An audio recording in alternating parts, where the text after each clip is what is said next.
तो साथियों, आज आप लोगों को उसके आगे का प्रोसेस मिलेगा नेक्स्ट वीडियो। चलिए, हम लोग सीख चुके थे कहां तक,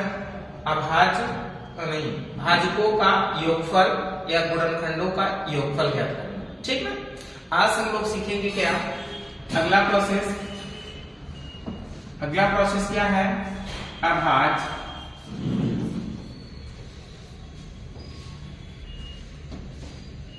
अगला प्रोसेस क्या सीखेंगे, अभाज्य गुणनखंडों की संख्या ज्ञात करना।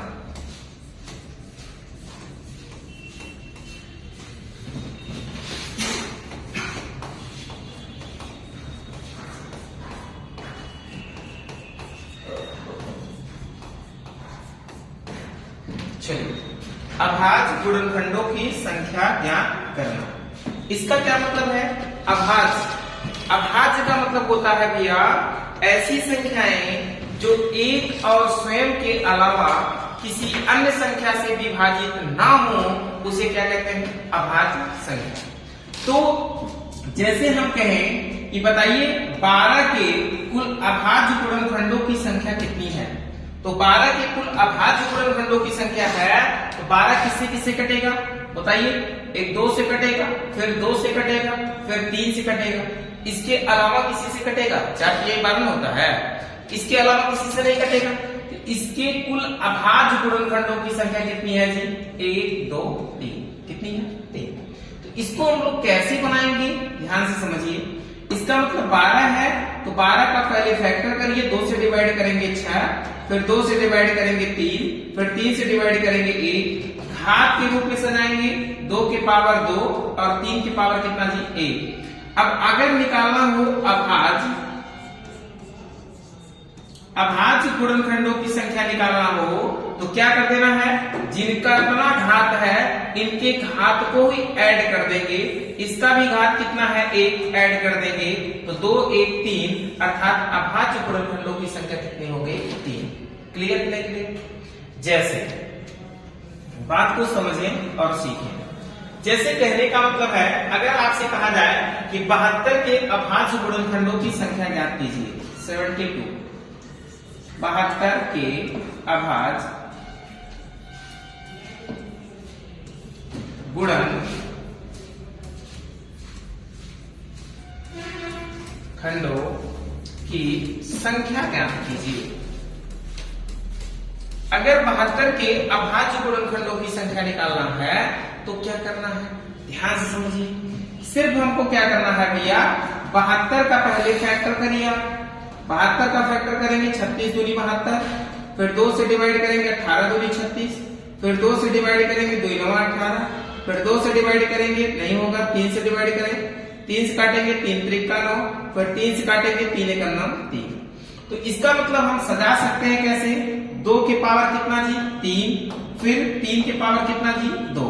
अभाज्य गुणनखंडों की संख्या निकालने के वास्ते आपको क्या करना है, सिर्फ इनके घात को ऐड कर देना है, 3 + 2, 3 2 कितने का 5, अर्थात अभाज्य गुणनखंडों की संख्या कितनी होगी 5।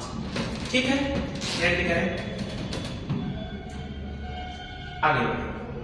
जैसे अगर आपसे कहा जाए कि 360 के अभाज्य गुणनखंडों की संख्या ज्ञात कीजिए, जरा इसका आप लोग निकाल के बताइए, सब लोग निकालिए। 360 के सभी अभाज्य गुणनखंडों की संख्या ज्ञात कीजिए, बताइए जल्दी करिए। देखिए क्या करना है, ध्यान पूर्वक समझे। हमको पहले 360 का फैक्टर करना है, 360 का फैक्टर, अब देखो अब इतना फैक्टर वैक्टर मत करो, अब इसे आपको दिमाग थोड़ा सा एक्स्ट्रा यूज करना है जी। 36 है आपका, तो 4 9 36, एक का मतलब 2 गुणे 2 गुणे 3 गुणे 3 और 10 है का मतलब क्या भैया 2 बचे 10। इसका मतलब हम डायरेक्ट क्या लिख पाएंगे हम लोग, 2 के पावर कितना बार जी 3 बार, 2 के पावर 3 और 3 के पावर 2 और 5 के पावर 1 बार, ये लिख पाएंगे नहीं। तो इसका मतलब इसके घातांकों को जोड़ देंगे तो 3 + 2 + 1, अर्थात बताइए कुल कितने अभाज्य गुणनखंड होंगे, 3 2 5 1 6, अर्थात 360 के अभाज्य गुणनखंडों की संख्या कितनी होगी 6। क्लियर नहीं क्लियर। लेकिन आजकल के प्रश्न जो परीक्षा में बनते हैं वो कुछ इस प्रकार बनते हैं। जैसे देखिए, कहेगा क्या कि 12 की पावर 13 गुणे 15 की पावर 14 गुणे कह देगा कि 7 के पावर 21 के अभाज्य गुणनखंडों की संख्या ज्ञात कीजिए। अभाज्य गुणनखंडों की संख्या ज्ञात कीजिए। अब बताइए, अगर इस तरीके का प्रश्न आपके पेपर में आ जाए तो क्या करना है, ध्यान से समझिए। अभाज्य गुणनखंडों की संख्या निकालने के वास्ते आपको पता है कि घात को हम लोग क्या करते हैं, जोड़ देते हैं। लेकिन आपको सीखना क्या है कि ये बताइए 12 आपका भाज्य है कि अभाज्य? भाज्य है। ये बताइए 15 भाज्य है कि अभाज्य? भाज्य। 7 भाज्य है कि अभाज्य? बोलो अभाज्य है। इसका मतलब इसका आपको फैक्टर करना पड़ेगा, 2 दूनी 4 तिहाई 12। अब इसके जो गुणनखंड आ गए सब अभाज्य में आ गए। इसका भी फैक्टर करना पड़ेगा, 3 5 15, ये भी क्या हो गया, अभाज्य में हो गया। 7 तो ऑलरेडी अभाज्य में है। इसका मतलब लिख के ऐसे सकते हैं कि 2 के पावर 13 गुणे, फिर 2 के पावर 13 गुणे 3 के पावर 13 गुणे 3 के पावर 14 गुणे 5 के पावर 14 गुणे 7 के पावर 21। ये लिख पाएंगे नहीं? बोलो। अब इनके घातांकों को जोड़ दें तो अभाज्य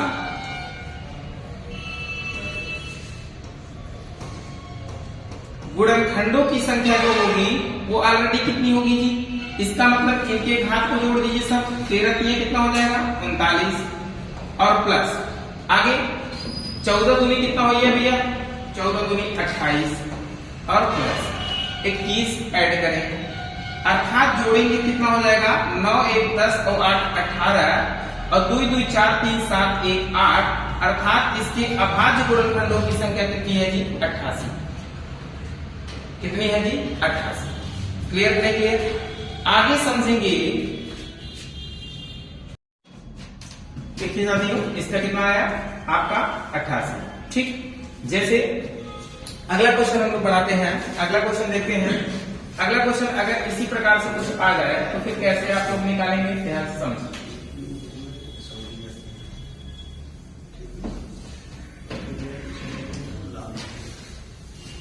अगर कहा जाए, जैसे कहा जाए कि 30 के पावर 13 गुणे 56 के पावर 9 गुणे 13 के पावर 31। अगर आपसे पूछा जाए कि अभाज्य गुणनखंडों की संख्या ज्ञात कीजिए, तो बताइए अभाज्य गुणनखंडों की संख्या हम लोग इसमें कैसे निकालेंगे, ध्यानपूर्वक समझिए। बताइए अभाज्य गुणनखंडों की संख्या निकालेंगे कैसे? सबसे पहले इसका गुणनखंड करेंगे तो कितना होगा, 2 गुणे 3 गुणे कितना होगा, 5। इसका मतलब 3 दूनी 6 पंचा 30, 7 8 56, तो 2 गुणे 2 गुणे 2 गुणे 7, ये होगा। अगर इसका हम लोग निकालेंगे, 13 का तो गुणनखंड होगा नहीं, तो आपको अभाज्य गुणनखंडों की संख्या निकालने के लिए क्या करना है, अभाज्य गुणनखंडों की संख्या इक्वल टू इसके कितने फैक्टर हैं जी, 3। तो 3 का गुणा 13 में कर दे, 13 3 कितना हो जाएगा, 39, और प्लस इसके कितने गुणनखंड है जी, 4। तो इसका मतलब 4 का गुणा 9 कर देंगे, 9 चौका 36, और 13 वाले का तो एक ही गुणनखंड है, सिर्फ 13 है, तो 1 का गुणा 13 कर दो, 21 में कर दो, 21 91 21। अब जोड़ देंगे कितना हो जाएगा जी, 9 1 10 6 16, 3 3 6 6 2 8 8 1 9, अर्थात कितना हो जाएगा जी, 96। अर्थात आंसर क्या होगा आपके पास, 96। कितना होगा, 96। इसके कुल कितने अभाज्य गुणनखंड है, 96, अर्थात 96 अभाज्य गुणनखंड है। अभाज्य गुणनखंड आप लोग सीख लिए। अब हम लोग बढ़ते हैं आगे, अगला प्रोसेस देखते हैं। अगला प्रोसेस क्या है देखते हैं, समझते हैं। अगला प्रोसेस आप लोग सीखिएगा, इकाई अंक।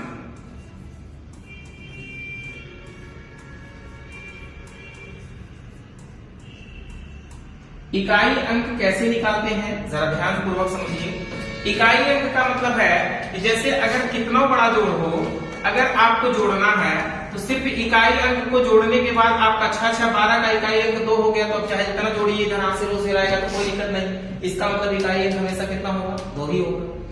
अब देखिए अगर गुणा होता है जैसे 6, 7 गुणे 8, 9 या 8, अगर इसका इकाई अंक निकालना है तब क्या करना है भैया? इसका मतलब इकाई अंक का इकाई अंक में मल्टीप्लाई करके इकाई अंक निकाला जा सकता है। 8 7 56, 56 का इकाई अंक कितना जी? 6। क्लियर नहीं क्लियर? जैसे आप देखते होंगे गुणा करते समय जैसे 1 2 3 4, अगर इसका गुणा करना है 1 2 3 4 का तो 4 चौका 16 ऐसे गुणा करेंगे, फिर अगला वाला कट करेंगे, फिर यहां से गुणा स्टार्ट करेंगे, यहां से वाला, फिर अगले वाले में 3 ऐसे कट करेंगे, फिर यहां से गुणा स्टार्ट करेंगे, अगले वाले में 4 कट करेंगे, फिर अगला गुणा स्टार्ट करेंगे। इसका मतलब कि जो पहले गुणा करने के बाद आ गया वही पूरे समीकरण का आपका क्या होगा? इकाई अंक होगा। बस समझ में? तो इकाई अंक ज्ञात करने के समय हम लोग क्या करते हैं? सिर्फ इकाई अंक का आपस में मल्टीप्लाई करके इकाई अंक ज्ञात कर लेते हैं। जैसे अगर कहा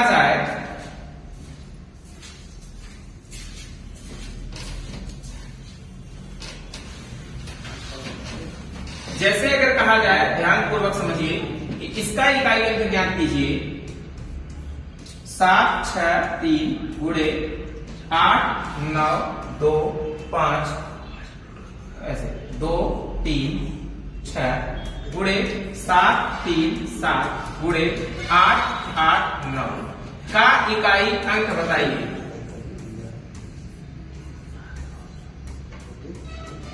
का इकाई अंक बताइए। अगर इसका इकाई अंक बताना है तो आपको क्या करना पड़ेगा?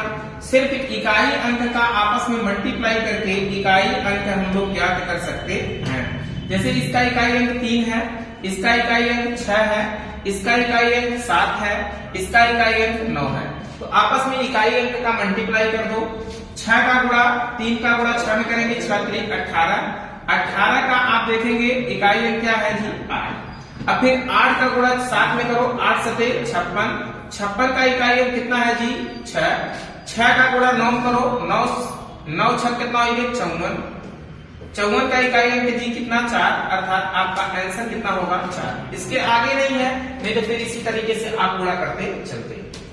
ठीक ना? तो पूरे इक्वेशन का इकाई अंक कितना होगा? 4 होगा। पूरा गुणा करके मोबाइल से देख लो, इकाई अंक 4 ही आएगा। ठीक।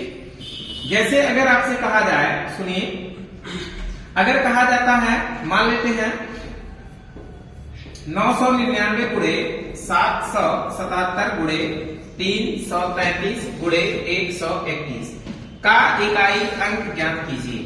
तो बताइए निकल जाएगा नहीं? सबका निकल जाएगा नहीं? उड़ा देंगे तुरंत, कोई दिक्कत इसमें नहीं होना चाहिए। कैसे करेंगे भैया? इसका इकाई अंक 9, इसका इकाई अंक 7, इसका इकाई अंक 3, इसका इकाई अंक 3। इकाई अंक का इकाई अंक में मल्टीप्लाई करके इकाई अंक ज्ञात किया जा सकता है। जैसे 9 का गुणा 7 में करेंगे, 7 9 63, इकाई अंक कितने का? 3 का।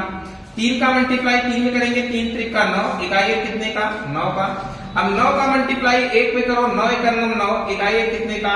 9 का। इसका मतलब पूरे इक्वेशन को गुणा करने के बाद अर्थात इकाई अंक कितना आएगा? आपका 9 आएगा। क्लियर नहीं क्लियर? आगे बढ़ते हैं, अगला प्रोसेस समझते हैं। अगर घात के रूप में दिया जाए, जैसे 2 7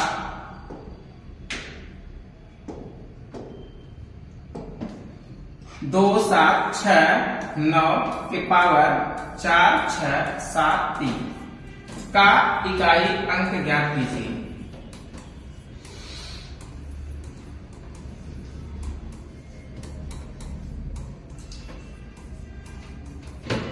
का इकाई अंक ज्ञात करें।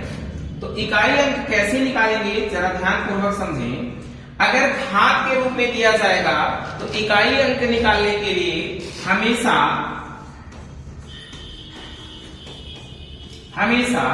घात में 4 से भाग करेंगे और घात के कितने अंक में करेंगे? आपको 4 का विभाज्यता का नियम पता होगा कि 4 से वही संख्या कटेगी जो संख्या का अंतिम दो अंक 4 से पूर्णतः विभाजित होगा। तो इसका कहने का ये मतलब है इसका घात का अंतिम देखो दो अंक कितना है जी 73। इसका मतलब 73 को हम किससे डिवाइड करेंगे जी 4 से डिवाइड करेंगे।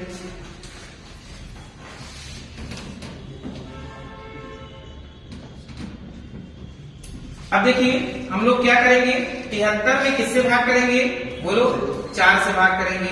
4 से भाग करिए 4 एकम 4 बचेगा कितना 3 उतारेंगे कितना 3 4 8 32 और यहाँ पे बचेगा कितना 1। अब यहाँ पे देखना आपको क्या है भाई कि एक शेष बचा है ना दी गई जो आपकी संख्या है उसके आधार का इकाई अंक कितना है 9। 9 के पावर कितना लगा देंगे 9 के पावर बनेगा जो शेष बचेगा वही बनेगा 1 अर्थात 9 एकम 9 पूरे इक्वेशन का इकाई अंक कितना होगा 9 होगा। क्लियर नहीं क्लियर बोलो। हमेशा 4 से भाग करेंगे घात में और घात के कितने अंकों में भाग करेंगे 2 अंकों में 4 से भाग करेंगे और जो शेष प्राप्त होगा उसे आधार के इकाई अंक का घात बना देंगे। ठीक है क्लियर। आगे बढ़ेंगे। जैसे प्रश्न दे दिया जाए 2 7 6 7 के पावर 4 6 3 7 और उसके बाद 2 और उसके बाद 3 का इकाई अंक ज्ञात कीजिए।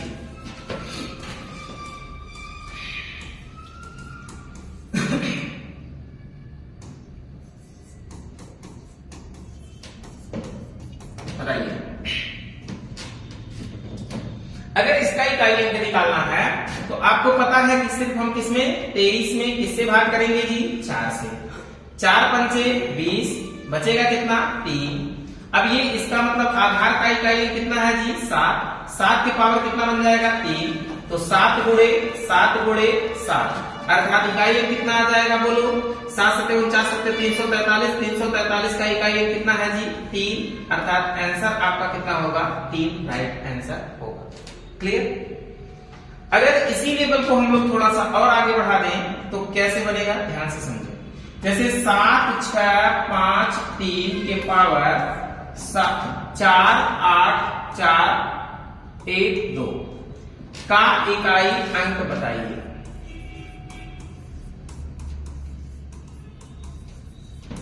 अब इसका अगर इकाई अंक निकालना है तो क्या करना पड़ेगा इसका मतलब आपको 12 में किससे भाग देना पड़ेगा 4 से। 4 तिहाई 12 पूरा पूरा कट गया। शेष क्या बचा भैया लड्डू। जब शेष बचेगा लड्डू तो जेकरा से भाग दे वह बनिए का भैया घात। एक मतलब 3 आपका है 3 के पावर कितना बन जाएगा 4 अर्थात 3 गुणे 3 गुणे 3 गुणे 3 3 त्रिका 9 3 त्रिका 9 9 9 81 अर्थात इकाई अंक कितना होगा जी 1। क्लियर नहीं क्लियर। जब शेष 0 बचेगा तो घात कौन बन जाएगा जिकरा से भाग रहे 4 आपका घात बन जाएगा। क्लियर नहीं क्लियर। आगे बढ़ते हैं। ठीक इसी प्रकार से जैसे 7 6 3 के पावर 4 6 3 प्लस 8 9 9 के पावर 4 8 3 6 का इकाई अंक बताइए। अगर इसका इकाई अंक निकालना है तो ध्यान पूर्वक आप देखें निकल जाएगा कोई दिक्कत आपका नहीं होना चाहिए। कैसे बताइए। इसका मतलब कि इसके 63 में पहले आपको क्या से भाग देना है 4 से।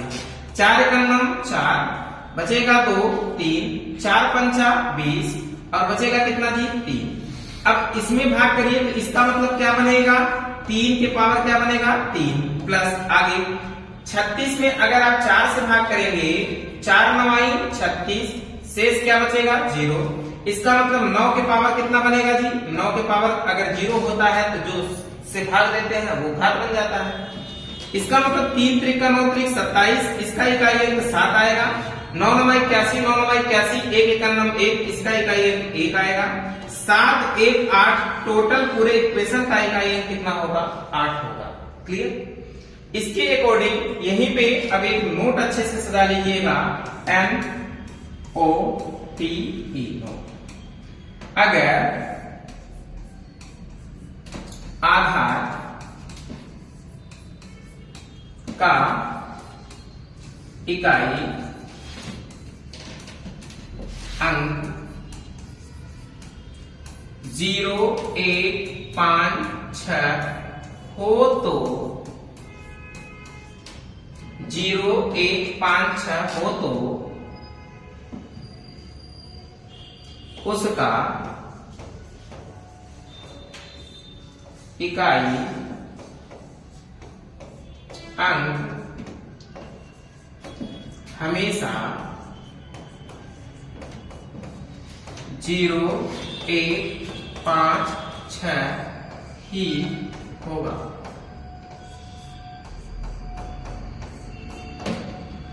ठीक, मतलब कहने का क्या मतलब है, जैसे 6 या 7, 6, 6, 3, 6 के पावर 6, 4 कुछ भी लिखिए, कोई दिक्कत नहीं। 7, 8, 9 अगर कह दिया जाए इसका इकाई अंक बताइए,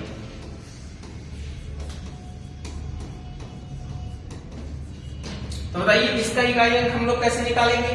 समझ जाइए कि यहाँ पे आपका अगर 6 आ गया तो आपको हल करने की आवश्यकता नहीं है। इसका मतलब इस पूरे इक्वेशन का इकाई अंक कितना होगा, 6 ही होगा।